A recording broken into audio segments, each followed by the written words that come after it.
Alright guys, well, unfortunately I didn't get to finish up the rest of the install of putting the manifold back in. I'd ran into a little bit of an issue with the gasket itself. It was literally baked on, like I was saying before. It took me about 2 hours to get it all completely off, and by the time it was said and done, it was getting late, and it was, you know, I had gotten a late start, it was getting late, and yeah, it just kind of fell apart. We were just trying to get everything back together, and so I'm gonna walk you through right now of a couple of the things that I did run into. Now, like I showed you before, when the manifold was off the car, I'm gonna be fixing this. I'm gonna be putting this together for you today. I'm gonna show you how to modify this so it'll fit. We did run into a little issue with the whale penis intake. It kind of didn't clear. It wouldn't clear the fuel filter, and then the big bend in it would not clear the shock tower. So I did order. I was waiting on this. It was 26 bucks off of eBay. It did. The problem was it came with this stupid pod filter. And the problem with these things is you don't want to buy these things. They're garbage, and I'll show you why. So when you look down inside of there, okay, that right there is literally cutting your intake, your air intake, by half. Like, you're literally getting half of the air you're supposed to. It is completely counterintuitive to the way the airflow is supposed to be. You think the air is flying in and it's going to go straight through, but again, no, it creates a vacuum inside of this thing, and it's really terrible. So what I went ahead and did, I went ahead and got myself a K&N. Ideally, it's not going to sit where I want it to, just because the actual ridiculous size of this manifold. It brings the short ram. Normally it'd be sitting like right here with the regular, where the regular manifold or the OEM manifold would make it sit. So now it's going to be sitting here, which is not ideal, but it's still catching some of the cold air coming off the ground, but it does put it really close to my transmission. The reason that I have to have it bent forward so much is because of the actual fuel feed line to the fuel rail. The actual tube, if I bend this back any farther, it starts putting a lot of pressure on the tube. So that is not ideal. Right now it's not so bad. It's not that bad. Another thing, I've got some caps for this. I got a cap for that. This, I don't know what this is right here. Doesn't go to anything. It doesn't affect anything. As far as drivability goes, I'm actually liking it a whole lot. It's a lot of more high-end power. Not by much, I wouldn't say. That's really going to come into its own when I boost the car. I had a little bit of an issue where I thought I was leaking oil really bad, which I wasn't. It turned out to be antifreeze. I must have just put, I don't know, lines are old. I must have hit something while I was taking stuff apart, and yeah, I split a line going down 95 last week. It was only a little pinhole sized line. It was the feeder line to the heater core, but yeah, it wasn't fun. I'll tell you that. It was not fun. I'm glad I roll with the gallon antifreeze in the trunk at all times. These are things that you probably you should do too if you're driving a car that's 23 years old. You know, things happen, lines get old, brittle break. You never know what kind of problems you're going to run into. So I'm actually getting ready to do an oil change as well.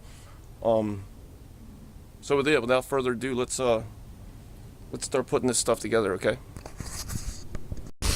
All right, so went ahead, got one of these from Advanced Auto. It was only like $2.50. It was a random assortment of caps, vacuum caps. So yeah, just found one that's the right size. Lucky it's black. It'll be fine for now, but I think I might zip tie it just to be sure. You know, really don't need to. Kind of overkill, but I'm going to do it anyway. Yeah, so let's get this filter on here. Alright, so first thing we're going to do, get this guy. I'm gonna move him out of the way real fast. We're gonna take this and we're gonna mount this up here, right here. Actually, there's K&N. So I don't believe I really have to. I was gonna mark it, but this is actually a quality air filter. So make sure you have your clamp. All right. And then this is a 3-inch. We're gonna get this guy on here. There we go. Actually, let's loosen this up a little.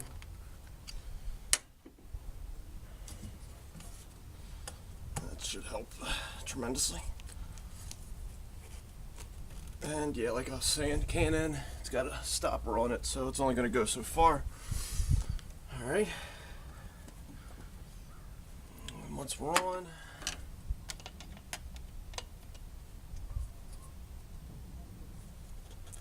and you going as far as you get. Snug.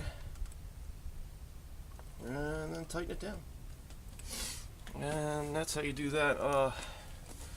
Again, I'm not pleased with the placement. I'm running over a heater line here. Just gonna have to do though. So next thing is going to be taking this throttle cable bracket off, and we're gonna have to drill it, and we're gonna have to grind it a little bit. So yeah, let's get to that. Alright guys, so this is right here where we gotta take off this little dog ear right here.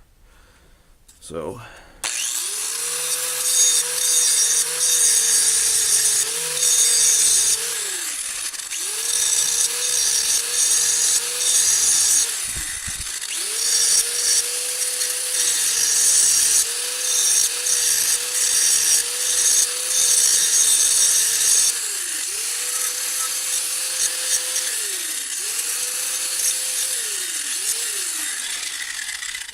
let's go check the fitment. Alright, let's go check the fitment. Alright. See, we just need a little bit more.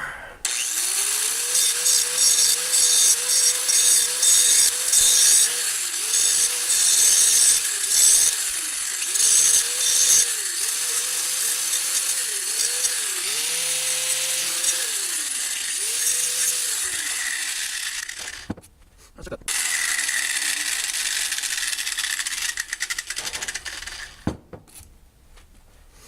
Let's check that. Alright, so that turned out perfect. Sits in there just the way we need it to. Looks pretty good. Now, at a future date, I am going to actually clean this thing up on a bench grinder and paint it because it looks like shit. And yeah, I'm going to focus on all that little stuff. Oops, sorry, getting a glare off the intake, but yep, it turned out actually beautiful. And I marked the hole, used my calipers, perfect measurement, so let's get the drilling. Alright, so as you can see where I marked, and I drilled a small pilot. Now I'm going to be using a 15th 64ths on this. It's not quite large enough, but the 1/4 inch is a little too big, so I'll just have to wiggle it out. So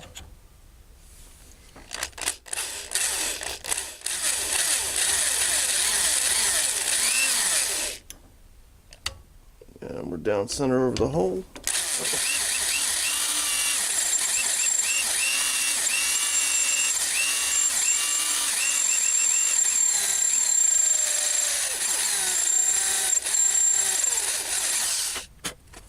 This will probably go a little quicker. A little bit of that.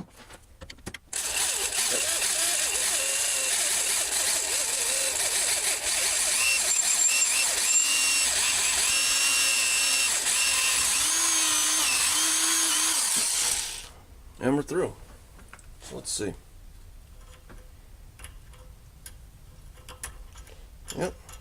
Bolt goes in and out. All right, fits pretty awesome. Let's go ahead and get these burrs off of here.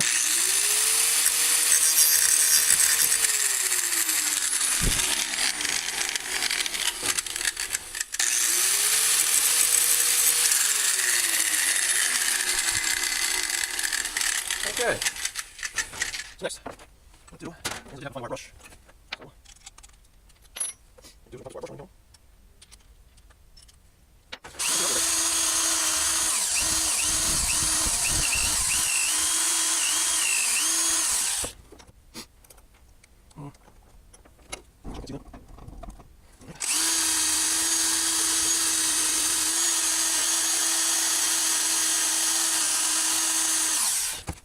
and just like this.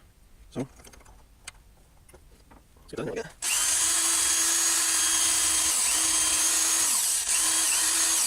Like I said before, I'm going to make this so it's going to look all nice and neat. But, yeah, I think it's pretty good. So, see you back there. And like I said before, I'm going to come back and paint this, so it's going to look all nice and neat. But, yeah, I think it looks pretty damn good. So, let's get this back in the car. So this is actually as simple as mounting this down on here like this. That one started. And get that one started.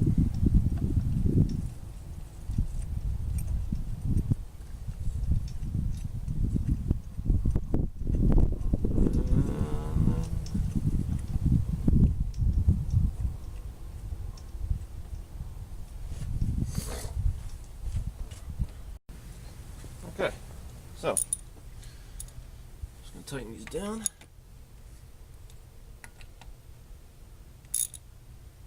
All right, that's it.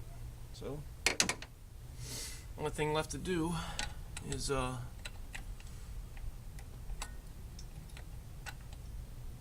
adjust these throttle this linkage.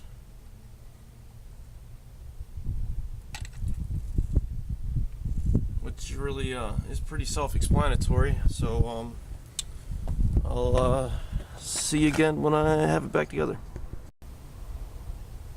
Okay, so she's back on. Just a little bit of play on this wire. On this cable, I'm not a big fan of it, but these aftermarket throttle bodies do need a little bit of play.